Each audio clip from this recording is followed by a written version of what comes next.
Hello everyone. स्वागत है आपका अपने YouTube channel crack the assessee exam. आज से हम एसएससी जीडी के लिए एक नई सीरीज स्टार्ट करने वाले हैं जिसमें हम आपको मैथ्स के क्वेश्चन की प्रैक्टिस कराएंगे। एसएससी जीडी में जितने भी आपके क्वेश्चन आते हैं तो हम एज ए मॉक टेस्ट की तरह लेंगे और ये सीरीज हमारी जब तक एसएससी जीडी के एग्जाम खत्म नहीं हो जाते और जब तक स्टार्ट नहीं होते तब तक ये चलती रहेगी। तो आज का हमारा पहला ही क्वेश्चन है, मिक्स क्वेश्चन लिए हुए हैं हमने। तो सबसे पहले किसी संख्या को 56 से भाग देने पर 29 शेष बचता है, तो उसी संख्या को 8 से भाग देने पर शेष क्या बचेगा। ऐसे क्वेश्चन आपके जनरली जीडी में दिखते हैं। यानी कोई संख्या n है, मैं बात करूं n को 29 से डिवाइड कर 56 से डिवाइड करने पर 29 शेष बचता है। आप बोलोगे बचता है। उसके बाद हम बात करें, अब उसी संख्या को 8 से डिवाइड करने पर, यानी कि इतना रिमाइंडर हमारा कितना आ रहा है, आप बोलोगे उसी संख्या यानी कि ये वाले नंबर को हम 8 से डिवाइड करेंगे तो क्या शेष आएगा। तो ये जब 56 से कट रहा है तो 8 से भी डिवाइड होगा, क्योंकि 8 के मल्टीपल फैक्टर आप बोलोगे 7 इंटू 8, तो कहीं ना कहीं ये 8 से भी डिवाइड होगा। तो हमें हमेशा ऐसे क्वेश्चंस में देखना क्या होता है कि जितना भी रिमाइंडर बचता है उसको हम उससे डिवाइड करते हैं जितना हमें पूछा गया, यानी कि 8 से डिवाइड करने पर। हम 8 से 29 को हम डिवाइड करेंगे, आप बोलोगे कितना आएगा, 8 के 24, यानी 5 रिमाइंडर। क्या है, 5 रिमाइंडर। ये पूछा गया सवाल में। तो आपको सबसे पहले ऐसे सवाल में कंसेप्ट आना जरूरी है, तो यानी बी आपका राइट आंसर होगा। एक बार फिर बता देता हूँ कि एन नंबर को 56 से डिवाइड करने में 29 से आ रहा है, तो हमें पता है 56 के फैक्टर क्या गया, यानी 7 इंटू 8, तो कहीं ना कहीं 8 से भी डिवाइड होगा। तो हमें सीधा ये रिमाइंडर को पकड़ना है और रिमाइंडर को डिवाइड करने के बाद जो भी हमारे पास आंसर आएगा, रिमाइंडर बचेगा, वही हमारा फाइनल आंसर होगा। आइए नेक्स्ट क्वेश्चन भी देखते हैं। नेक्स्ट क्वेश्चन क्या है, वह न्यूनतम संख्या क्या है जिसमें 4, 6 को 8, 12 तथा 16 से भाग देने पर प्रत्येक स्थिति में 2 शेष बचता है। अच्छा, ये एलसीएम का बेसिकली क्वेश्चन होता है।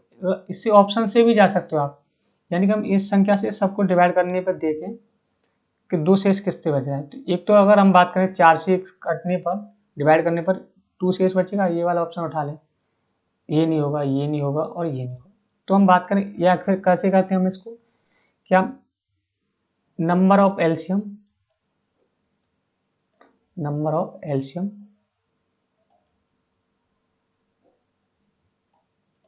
नंबर क्या गया हमारे पास, 4, 6, 8, 12, 16 प्लस 2, जितना भी रिमाइंडर है। ठीक, यानी कि 4, 6, 8, 12, 16 का एलसीएम क्या आएगा, आप बोलोगे एलसीएम आएगा 48 प्लस रिमाइंडर कितना है हमारे पास 2, यानी कि हमारे पास जो नंबर होना चाहिए वो 50 होना चाहिए। तो हम बात करें ऐसे क्वेश्चंस में क्या करना होता है, वो न्यूनतम संख्या पूछे, हम एक तो ऑप्शन से भी जा सकते हैं और ऑप्शन से नहीं आ रहे तो हम बोले हमें सबसे पहले इनका क्या लेना पड़ेगा, एलसीएम। पूछा क्या है, 4, 6, 8, 12, 16 से भाग देने पर हम इससे डिवाइड करके देखोगे तो 2 ही शेष बचेगा। तो ये इस क्वेश्चन का करने का बेस्ट तरीका है। तो आपको नेक्स्ट क्वेश्चन भी देखेंगे। ये जनरली ऐसे क्वेश्चन दिख जाते हैं। इजी लेने का मतलब ये नहीं कि मतलब भाई जीडी का एग्जाम को सीजीएल तो है नहीं। अब होता है, ये कह रहा है 3/4 या 5/6 तथा 6/7 का मासापा क्या होगा। तो हम फ्रैक्शन का मासापा लेते हैं, तो मासापा का मतलब होता है मासा बटे या एचसीएफ बटे एलसीएम। तो आपको पता है 3/4 5/6 6/7 है ना। इनका एचसीएफ कितना आएगा, मासा बटे लासापा। आप बोलोगे एचसीएफ 1 आएगा क्योंकि सब प्राइम नंबर है, कोई कॉमन नहीं, तो एक फैक्टर वो आएगा आपका एचसीएफ। एलसीएम की बात करें 6, 7 और 4, यानी कि कितना एलसीएम आएगा, 7, 6 और 4 से कटने वाले कोई नंबर होगा आपका 84। एलसीएम कितना आएगा 4, 6, 7 का, आप बोलोगे 84। तो हमें पढ़ाया गया मासा यानी एचसीएफ अपॉन एलसीएम, एचसीएफ कितना आ गया आपका 1 और एलसीएम आपका 84। तो आइए नेक्स्ट क्वेश्चन भी देखते हैं हमें। अच्छा, ये परसेंटेज में रिलेटेड क्वेश्चन है। एक चुनाव में 2 उम्मीदवार थे, हारने वाले उम्मीदवार को 41% वोट प्राप्त हुए और 5580 वोट से हार गया, तो कुल वोटों की संख्या हुई। हम बात करें ऐसे क्वेश्चन में हम 100% अज्यूम करते हैं, यानी 100% टोटल वोट होंगे। ठीक है, कितना टोटल वोट,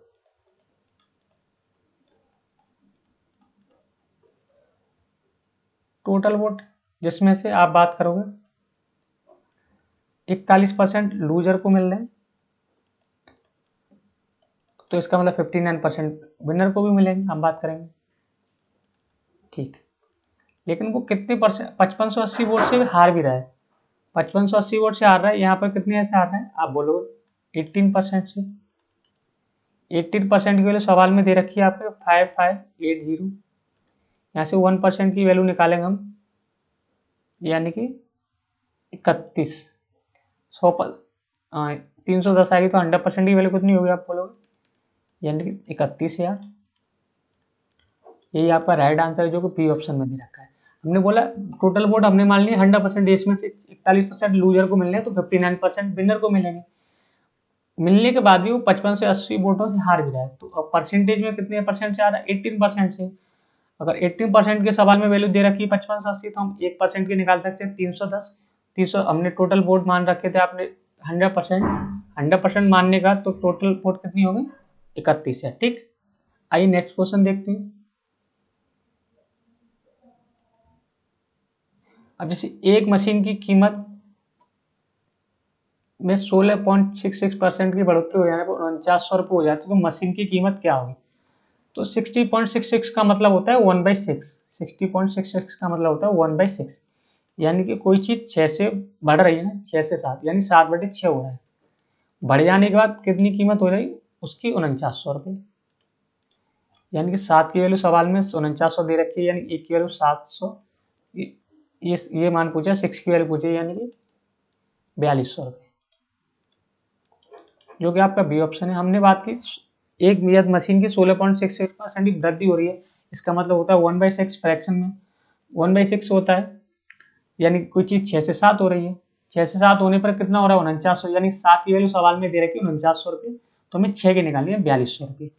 तो ये क्वेश्चन भी आपकी आसान और जीडी में आसानी पूछे जाएंगे काफी, इसलिए मैंने लेवल को थोड़ा डाउन रखा है।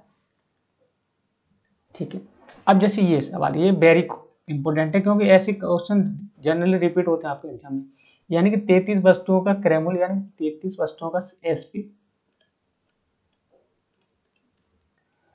44 वस्तुओं का सीपी के बराबर है, यानी का से का सीपी अपॉन एसपी का रेशियो यहाँ से आ जाएगा 11 से काट में 3/4, यानी कि 4/3, सॉरी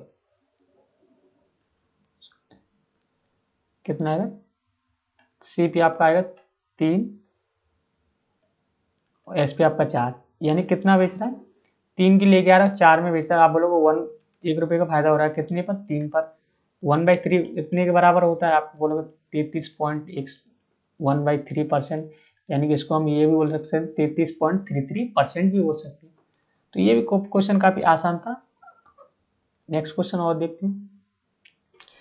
हाँ, ये सिंपल इंटरेस्ट का जनरली पूछा जाता है, कोई धन 15% की दर से कितने समय में 4 गुना हो जाए। इस सवाल को करने का बेस्ट तरीका है, एक फॉर्मूला तो n-1 upon r into T into 100,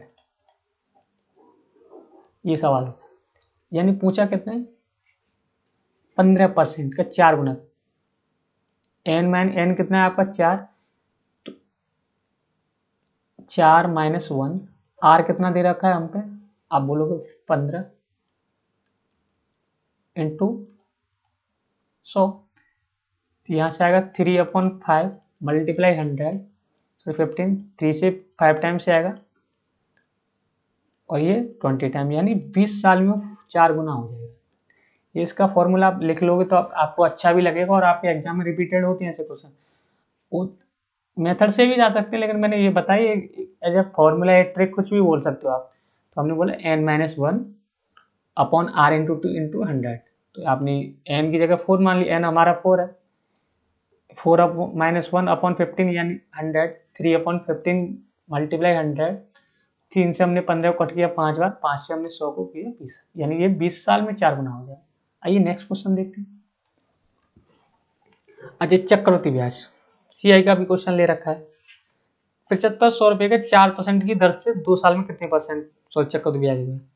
successive rate होता है, चक्रवृद्धि ब्याज कुछ नहीं होता है, यानी 4% का सक्सेसिव होता है। आप बोलोगे 1.86 सक्सेसिव होता है। इसका मतलब होता है, ये आपने नेट चेंज का फॉर्मूला पढ़ेगा, x plus y plus x into y upon 100, ये फॉर्मूला होता है नेट चेंज का, यानी सक्सेसिव। एक्स हमारे पास 4 है, ये भी 4 दे रखा है, प्लस 4 इंटू 4 अपॉन 100। आप यहाँ से सॉल्व करो 8.1.6 यानी कि 8.16 इसका सक्सेसिव आता है। तो यही पूछा है 7500 रुपये का 8.16%। परसेंट हटाया, जीरो लगाया हमने, बढ़ाया, ये 2 जीरो और ये 3 4 4 से 2 बार 0 4, यानी कि आपका आएगा 612 रुपये। 3 मल्टीप्लाई 204 यानी कितना आएगा 612 रुपये आपका चक्रवृद्धि ब्याज होगा। हमें चक्रवृद्धि ब्याज में कई तरीके से होते हैं, कई मेथड होते हैं, कई मेंटर बताते हैं इस मेथड, लेकिन आपको सक्सेसिव आता है तो काफ़ी आप इजीली से क्वेश्चन कर पाओगे। मैंने क्या एक बार फिर बता देता हूँ, 4% का सक्सेसिव होता है हमारा 8.16%। तो हमें कितना निकालना, 7500 रुपये का 8.16% निकाल दोगे तो आपका 612 रुपये चक्रवृद्धि ब्याज आ जाएगा। ठीक, आइए नेक्स्ट क्वेश्चन भी देखते हैं। अच्छा, ये वाला औसत का सवाल, 5 लगातार संख्याओं का औसत 23 है, तो सबसे बड़ी संख्या क्या है। हमने संख्या मान ली 1 2 3 4 और ये 5। औसत हमारा हमेशा बीच वाली संख्या होता है 23, ये एवरेज दे रखा है। तो सबसे बड़ी संख्या लगातार है तो ये 24 25। और इस सवाल में तो पूछा सबसे बड़ी संख्या, अब सबसे छोटी पूछता तो इससे 22 21। सबसे छोटी संख्या आपकी 21 हो जाती, लेकिन सबसे बड़ी पूछा है, ये तो बड़ी संख्या यही तो हमारी 25, यही आपसे पूछा है। ठीक, एवरेज हमेशा हमारी बीच वाली संख्या होती है। बड़ी संख्या पूछा तो हमने आगे चलेगा, और छोटी पूछा तो 21 हो जाती। नेक्स्ट क्वेश्चन देखते हैं। अच्छा, ये सवाल काफी अच्छा है, रेशियो एंड प्रोपोर्शनल का है। ये सवाल है, ए रेशियो बी प्लस सी बराबर दे रखा है 1/3। ठीक, और ये दे रखा है A C ratio A plus C equal to 5/7, यानी कि ये दे रखा है ए का मान 1 तो यहाँ से फिक्स है, सी और ए प्लस सी 12 दे रखा है, यानी कि हम इनको ऐड करें ये 4 हो जाएगा, ये हम 12 बताते हो तो हम एवरेज को रेशियो को इक्वल कर लें, या 3 से कर लें तो 12 हो जाएगा, यानी कि 3 और ये 9 हो जाएगा, और ये 5/7 ही रहेगा। तो ए का मान तो हमारे पास 3 आ गया, सी का मान आपके पास 5 आ गया, ये 8 हो गया, तो बी का मान 4 रहेगा कि नहीं, क्योंकि टोटल तो हमारे पास 12 ही था। ए का मान 3 आ गया, सी का मान 5 आया, तो बी का हमारे पास 4 रह जाएगा। आप बोलोगे पूछा क्या हमारे से, क्या पूछा है, B ratio A plus C. B हमारे पास 4 रेशियो ए प्लस सी कितना है आपके पास, ए आपके पास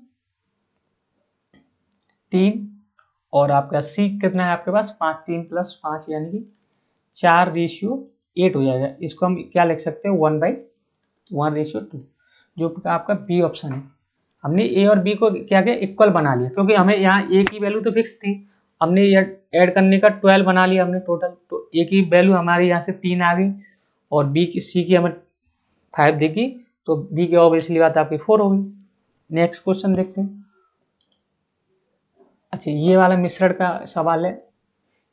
आप वीडियो बाद में देखें तो पहले आप वीडियो को पॉज करके खुद करने की कोशिश करें सवाल को, जब आप वीडियो को देखें। ठीक है, जैसे एक मिश्रण में दूध और पानी का अनुपात 3:5 है, हमने 10 लीटर पानी डाल दिया और ये अनुपात 3:7 हो गया, तो प्रारंभ में दूध की मात्रा पूछी। अच्छा, यानी कि मिल्क और वाटर का रेशियो दे रखा है 3:5। ठीक है, लेकिन हमने क्या मिलाया है, 10 लीटर पानी मिला दिया, 10 लीटर पानी मिला दिया, तो ये रेशियो 3:7 हो जाता है। ठीक, जब 10 लीटर पानी मिला दिया है इसमें, वाटर में तो कोई हमने छेड़खानी नहीं की है यहाँ, लेकिन यहाँ सवाल में कितना मिला रहा है वाटर, यहाँ 2, 2 की वैल्यू सवाल में कितनी दे रखी है 10, 1 की आपकी 5 आ जाएगी। पूछा क्या प्रारंभ में हमारा जो स्टार्टिंग में मिल था वो 3 था, 1 की रेशियो की वैल्यू 3 है तो आपकी 5 की रेशियो की वैल्यू कितनी हो जाएगी, आप बोलो 15। यही आपका सवाल है। कहने का मतलब ये है कि मिल्क और वाटर का रेशियो 3:5 दे रखा है, लेकिन 10 लीटर पानी मिलाने के बाद 3:7 हो गए। तो हमने पता चल गया दूध में हमने कोई चेंज नहीं किया, लेकिन हमने 5 से 7 तो दूध किया, यानी कि 2 की वैल्यू सवाल में 10 दे रखी है, 1 की 5 आएगी। तो हमें स्टार्टिंग में या प्रारंभ में दूध की मात्रा, प्रारंभ में यूनिट 3 यूनिट हमारे पास दूध था, यानी 1 यूनिट की वैल्यू हमारे पास 5 थी, तो 3 यूनिट की वैल्यू आपकी 15 हो जाएगी। यही सवाल में पूछा है। तो इसी तरह हम एसएससी जीडी के जब तक पेपर नहीं हो रहा है, और नवंबर से आई थिंक स्टार्ट हो जाएगा, तो हम ऐसी प्रैक्टिस करते रहेंगे। और आप जितने भी तैयारी कर रहे हो अपने फ्रेंड सर्कल में, उसको सबको बता दीजिएगा, चैनल को सब्सक्राइब, और पीडीएफ के लिए आपको नीचे टेलीग्राम में लिंक मिल जाएगा, तो वो आपको ज्वाइन कर लें। Thank you.